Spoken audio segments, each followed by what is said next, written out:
Now next section ही section B. Section B का next question है आपका question number 21। In the given figure we have angle 1 equal to angle 3 and angle 2 equal to angle 4। देखो आपको इस figure में ये कहा जा रहा है कि जो एंगल 1 है, जो एंगल 1 है वो एंगल 3 के इक्वल है। You can see that according to the question this angle 1 is equal to angle 3 and angle 2 is equal to angle 4। तो फिर आपको ये कहा जा रहा है कि आप प्रूव करो that show that angle A is equal to angle C। तो can I say that basically आपको ये प्रूव करना है that this complete angle is equal to this one, yes or no? ठीक है। now can I say that according to the question angle 1 is equal to angle 3? let it be equation 1। angle 2 is equal to angle 4, let it be equation 2 and it has been given in the question। ये clear हो गया। now what we will do, adding 1 and 2, adding 1 and 2। So what we will have, जब आप add करोगे तो ये हो जाएगा angle 1 plus angle 2 equal to angle 3 plus angle 4। अब ऐसा क्यों हुआ? आपने यूक्लिड्स एक्सियम में पढ़ा, अगर equals are added to equal then still they will be equal. समझ में आ रहा है भाई? एंगल 1 मान लो 40 डिग्री है, मान लो फॉर एग्जांपल एंगल 1 की वैल्यू कितनी है 40 डिग्री, और एंगल 3 भी 40 होना चाहिए। फिर ये दोनों इक्वल है, तो मान लो ये 60 है तो ये भी कितना होना चाहिए 60। अब अगर मैं ऐड करता हूँ 40 प्लस 60 तो कितना होगा 100, और यहाँ भी मैं ऐड करता हूँ 40 plus 60 still it will B 100। तो इक्वल ही है ना। तो जो स्टार्टिंग से इक्वल वाला ट्रेंड था वो इट विल बी रिमेन। तो एंगल 1 प्लस एंगल 2 कितना हो जाएगा आपका, angle 1 plus angle 2 that is angle A, and angle 3 plus angle 4 that is angle C. यही आपको प्रूव करना था। अब प्रेजेंटेशन देखो क्या होगी इस क्वेश्चन की। First of all angle 1 equal to angle 3 ये आपको गिवन है, एंगल 2 इक्वल टू एंगल 4 ये भी आपको गिवन है, right. Now by Euclid's axiom we have, by Euclid's axiom we can say that if equal are added to equal, अगर आप equal को इक्वल में एडिट करोगे still it will be equal. तो यूक्लिड एक्सियम क्या कहता है, if equal are added to equal the whole are equal, yes और नो। ठीक है, इट मींस इक्वल में आपने जो ऐड किया वो भी इक्वल है वैल्यूज, तो अभी भी जो वैल्यूज आएगी वो क्या होगी आपकी equal. Angle 1 plus angle 2 that is angle A, angle 3 plus angle 4 that is angle C. Is it clear? ठीक है, let's move to the next question.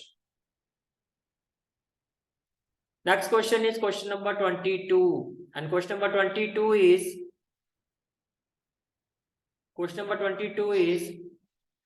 does Euclid's fifth postulate imply the existence of parallel lines? आपसे पूछा जा रहा है क्या Euclid's का जो फिफ्थ पोस्टुलेट है वो आपको एग्जिस्टेंस ऑफ पैरेलल लाइंस के बारे में बताता है? इफ यस तो इसको एक्सप्लेन करना है आपको। तो पहले जब भी ऐसा क्वेश्चन आएगा पहले आप एक्सप्लेन करो कि यूक्लिड्स फिफ्थ पोस्टुलेट है क्या, तभी तो एक्सप्लेन कर पाओगे, तभी कर पाओगे ना एक्सप्लेन। तो इस तरह से आपको एक्सप्लेन करना है लाइक दिस। आप एक्सप्लेन करोगे फर्स्ट ऑफ ऑल, आप इस तरह से लिखोगे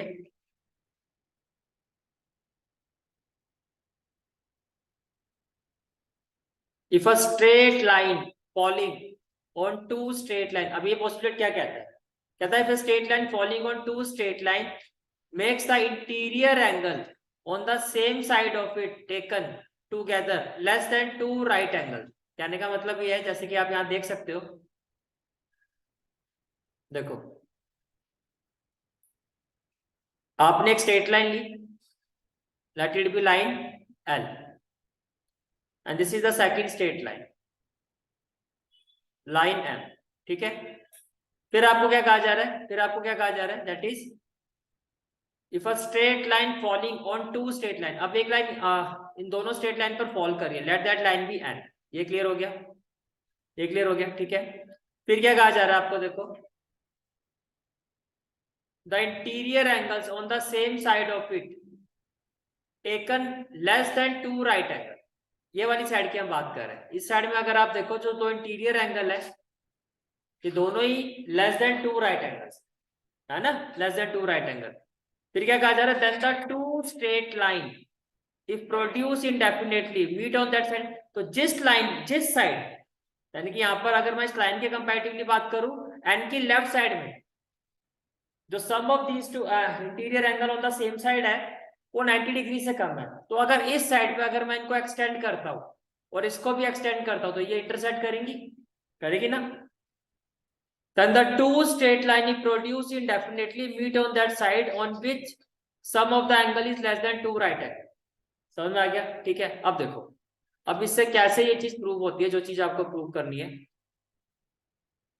अब ये कैसे पैरेलल की एग्जिस्टेंस को शो करता है ये समझो। देखो, can I say that angle 1 plus angle 2, अगर इस साइड में बात करता हूं तो लेस देन 180 डिग्री है ना भाई, दोनों ही 90 डिग्री से कम है तो 180 से कम होगा। और अगर मैं राइट हैंड साइड पे बात करता हूँ यहाँ, तो एंगल 3 प्लस एंगल 4 जो है इसका सम जो होगा 180 से ज्यादा होगा। ये समझ में आ गया? ठीक है। और अगर ऐसा केस होगा तो on one side line will intersect, इस केस में तो लाइन इंटरसेक्ट करेगी। बट अगर एंगल 1 प्लस एंगल 2 भी 180 हो जाए और एंगल 3 प्लस एंगल 4 भी क्या हो जाए 180, तो एल और एम जो होंगे वो कभी भी मीट नहीं करेंगे। तो इसका मतलब वो लाइंस क्या होंगी, पैरेलल। तो कहने का मतलब ये है कि आप ये कह रहे हो जैसे कि ये एक लाइन है और ये एक लाइन है, राइट, और आपने एक लाइन ले ली यहां पर ये। अब देखो इसका मतलब यही हुआ ना कि ये एंगल भी 90, ये एंगल भी 90, तो लेफ्ट हैंड साइड में भी जो सम है वो 180 हो गया। और राइट हैंड साइड में भी देखो ये एंगल 90, ये एंगल 90, तो राइट हैंड साइड में भी जो सम है वो 180 डिग्री हो गया। यस और नो? हो गया, ठीक है। तो इसका मतलब क्या है कि the line L and M will never meet on both side. It means अगर दो लाइंस पैरेलल हैं तो जो थर्ड लाइन होगी वो इस तरह से फॉल करेगी, दोनों ही साइड में सम ऑफ इंटीरियर एंगल 180 डिग्री होगा। और ऐसा होगा तो वो जो दो लाइंस होंगी आपकी वो क्या होंगी, पैरेलल। समझ में आ गया? ठीक है, इस तरह से एक्सप्लेन करना है इस क्वेश्चन को आपको। Let's move to the next question.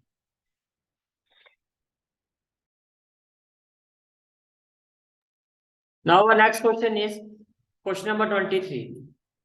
Question number 23 देखो क्या है आपका, write the coordinates of each of the following points marked in the graph paper.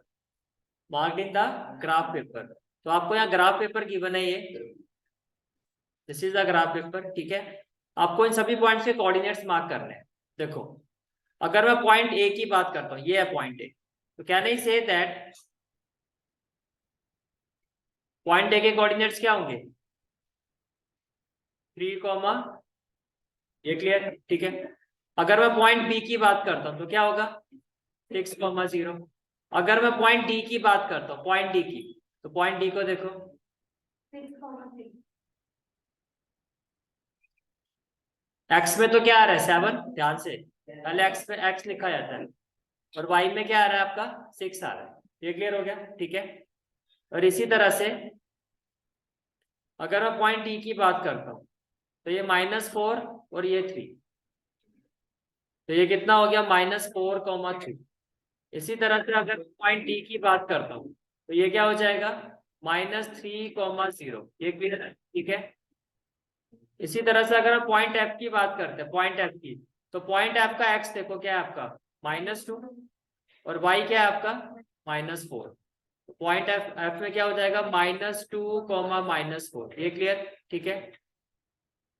Point H की बात करते हैं तो इसका एक्स कितना होगा 3 और वाई कितना होगा -6। वेरी गुड, तो ये हो जाएगा आपका 3, -6। और कोई रह गया? पॉइंट पी देखो, एक्स कितना है 7, वाई कितना है -3, तो ये होगा आपका 7, -3। कोई डाउट है तो बताओ, क्लियर है यहाँ तक? ठीक है,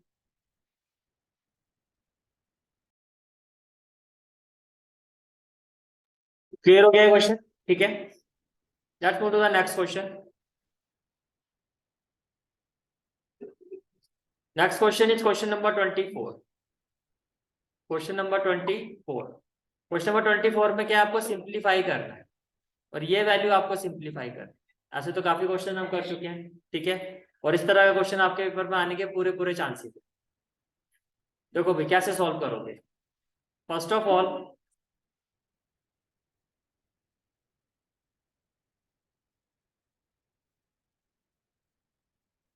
देखो स्टेप 1 क्या होगा, आप इसको भी रैशनलाइज करोगे, तो ये जो प्लस वाली वैल्यू है जब रैशनलाइज करोगे तो ऊपर नीचे इसी वैल्यू से माइनस के साथ मल्टीप्लाई करोगे। स्टेप 2, आप इसको भी रैशनलाइज करोगे, तो जो डिनोमिनेटर में प्लस है इसको ऊपर नीचे किसके साथ करोगे, माइनस के साथ करोगे। ये क्लियर हो गया, ठीक है। स्टेप 3, ये जो वैल्यू है इसमें डिनोमिनेटर में क्या प्लस है, तो ऊपर नीचे किसके साथ करोगे, माइनस के साथ करोगे। ये क्लियर हो गया यहाँ तक, ठीक है।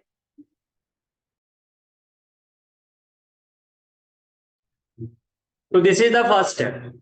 ये क्लियर हो गया, ये आपका फर्स्ट स्टेप होगा कि सभी वैल्यूज को, सभी टर्म्स को हम पहले क्या करेंगे, रैशनलाइज करेंगे। तो अगर प्लस है तो आप रैशनलाइज में माइनस लोगे, डिनोमिनेटर में यहाँ भी प्लस है तो रैशनलाइज में क्या होगा, माइनस होगा, और यहाँ भी डिनोमिनेटर में प्लस है तो रैशनलाइज में क्या होगा, माइनस होगा। तो फर्स्ट स्टेप क्लियर, ठीक है। Let's move to the next step. अब देखो 2√6 को जब आप √2 माइनस √3 के साथ मल्टीप्लाई करोगे तो कुछ ऐसा हो जाएगा, 2√6 विद इन ब्रैकेट √2 माइनस √3। और डिनोमिनेटर में देखो क्या होगा, अगर आप डिनोमिनेटर में देखो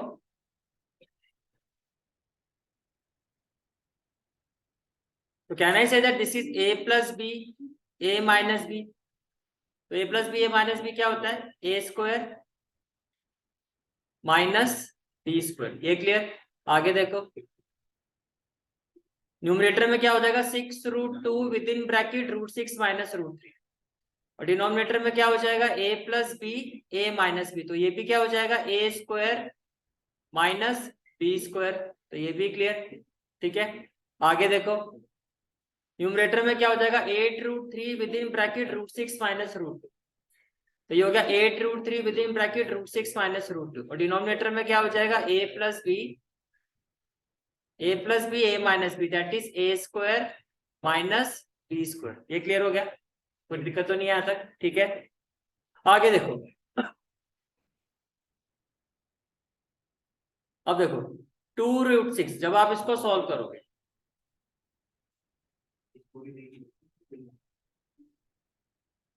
देखो 2√6 विद इन ब्रैकेट √2 माइनस √3 क्या रिटर्न करेगा, 2। तो इरेशनल रैशनल नंबर है, इरेशनल और इरेशनल मल्टीप्लाई होंगे तो √6 इंटू √2 क्या हो जाएगा, √2 माइनस 2 आपका एज इट इज आ जाएगा, फिर इरेशनल और इरेशनल √6 इंटू √3 हो जाएगा √18। तो क्या ये वैल्यू समझ में आ गई आपको, ठीक है। अब ये देखो √2 का स्क्वायर क्या होगा, 2 माइनस √3 का स्क्वायर क्या होगा, 3। तो ये भी समझ में आ गया होगा, क्लियर हो गया तक, ठीक है।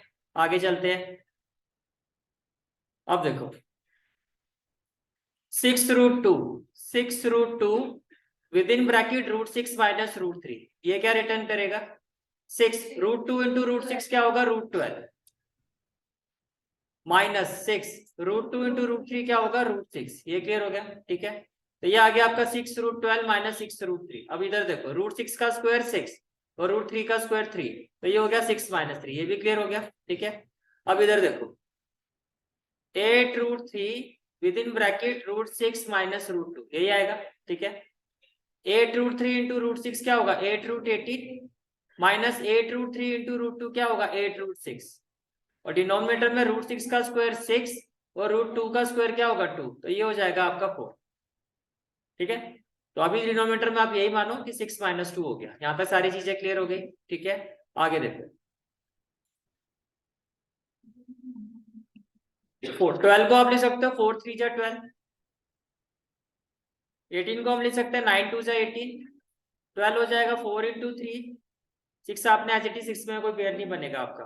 18 हो गया 9 2 जा 18 और ये √6 एज इट इज हो गया। अब देखो 4 का स्क्वायर रूट करोगे तो क्या आएगा, 2। तो ये हो गया 2 इंटू 2 दैट इज 4 और ये √3। ये क्लियर, ठीक है। 9 का स्क्वायर रूट क्या होता है, 3 और इंटू में क्या हो गया, 2। तो ये हो गया 6√2। ये भी क्लियर। 4 का स्क्वायर रूट होता है 2, 2 इंटू 6 क्या हो जाएगा, 12 और ये आपका हो गया √3 और माइनस 6√6 आपका एज इट इज हो गया। अब यहाँ देखो 9 का स्क्वायर रूट क्या होता है, 3 और 8 3 जा क्या हो जाएगा, 24 और ये √2 आपका एज इट इज और माइनस में क्या हो गया, 8√6। ये भी क्लियर हो गया, ठीक है। 2 माइनस 3 ये हो गया -1, 6 माइनस 3 ये हो गया आपका 3 और 6 माइनस 2 ये हो गया आपका 4। ये क्लियर हो गया, ठीक है। अब आगे देखो,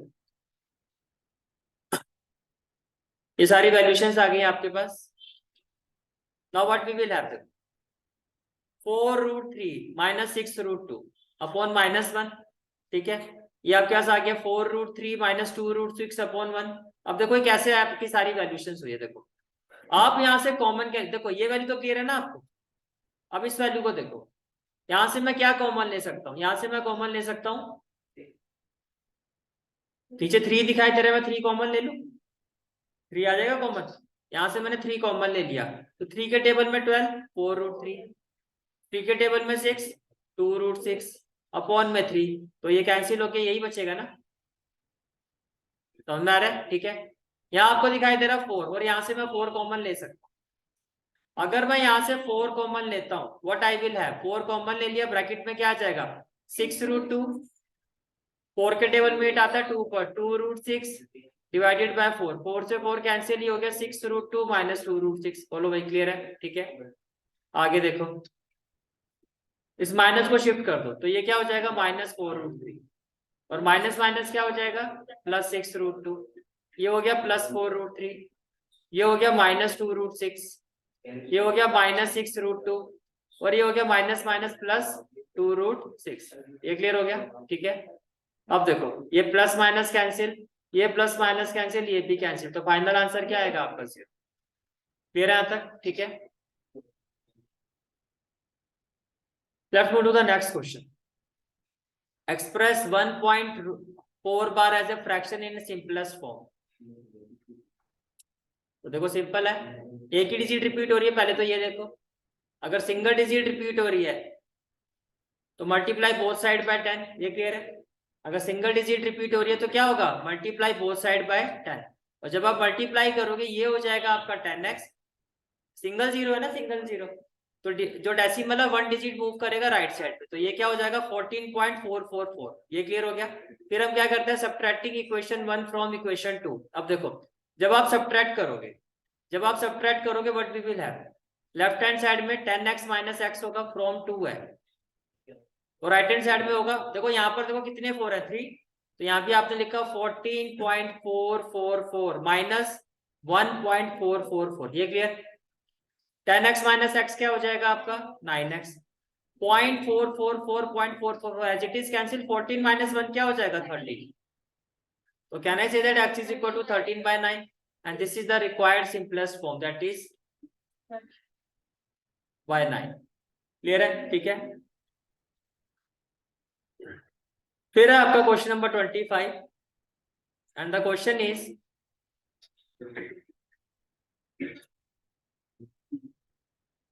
find the volume and total surface area of a hemisphere of radius 3.5। Volume of hemisphere क्या होता है, पहले तो ये बताओ। Very good, 2/3πr।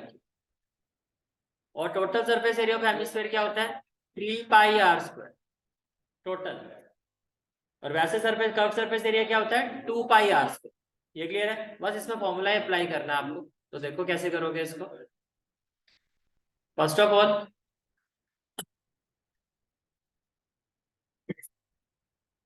Radius of hemisphere कितना आपका 3.5 सेंटीमीटर।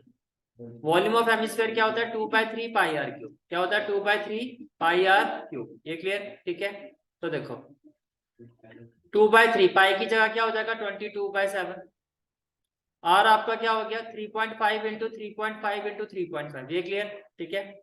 अब देखो 2/3, 22/7, इसका डेसिमल रिमूव करोगे तो ये हो जाएगा 10, तो 7 5 7 जा 35, 5 2 जा 10, सभी में 7/2 7/2 7/2 आ जाएगा। ये क्लियर, ठीक है। आगे देखो,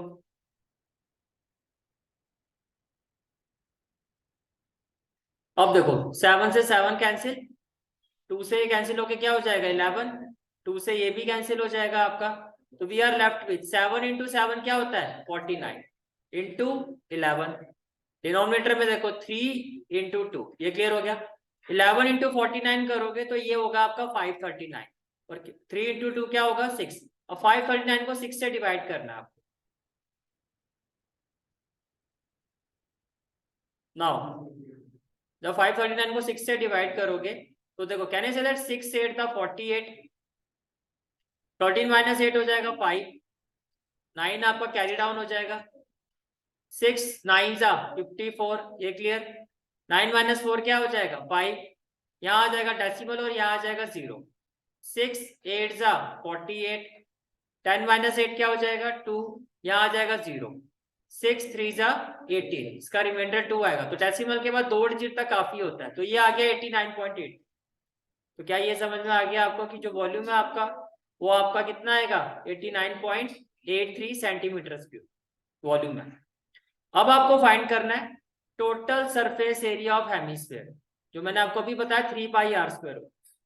तो 3 इंटू पाई 22/7, आर क्या होगा 3.5, डेसिमल रिमूव करोगे तो 10, फिर आर हो गया 3.5, डेसिमल रिमूव करोगे 10, ये क्लियर हो गया।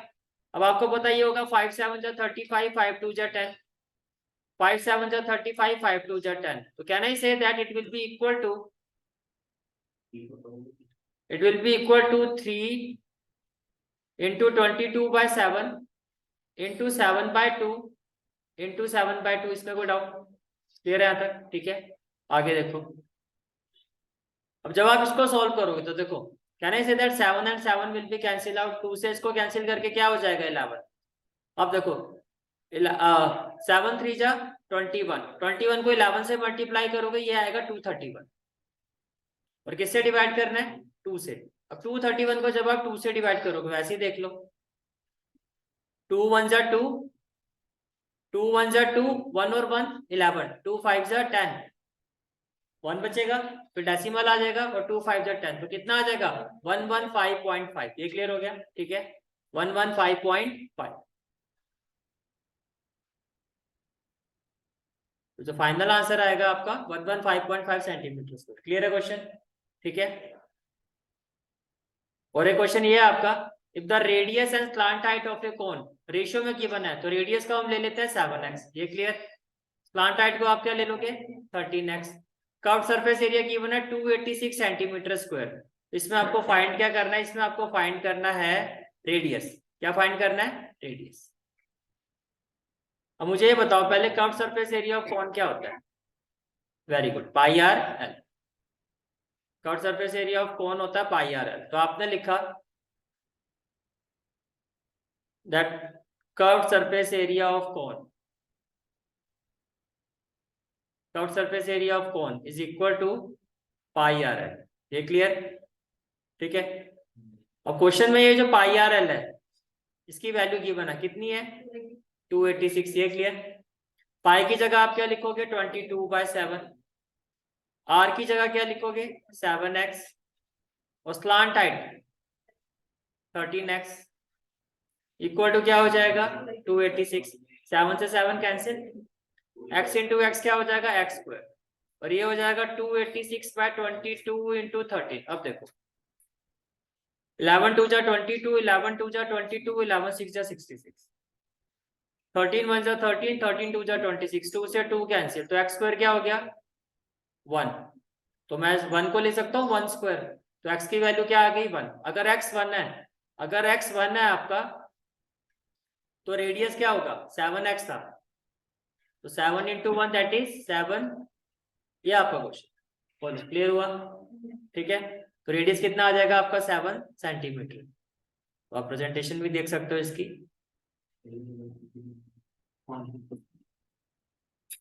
ये देखो,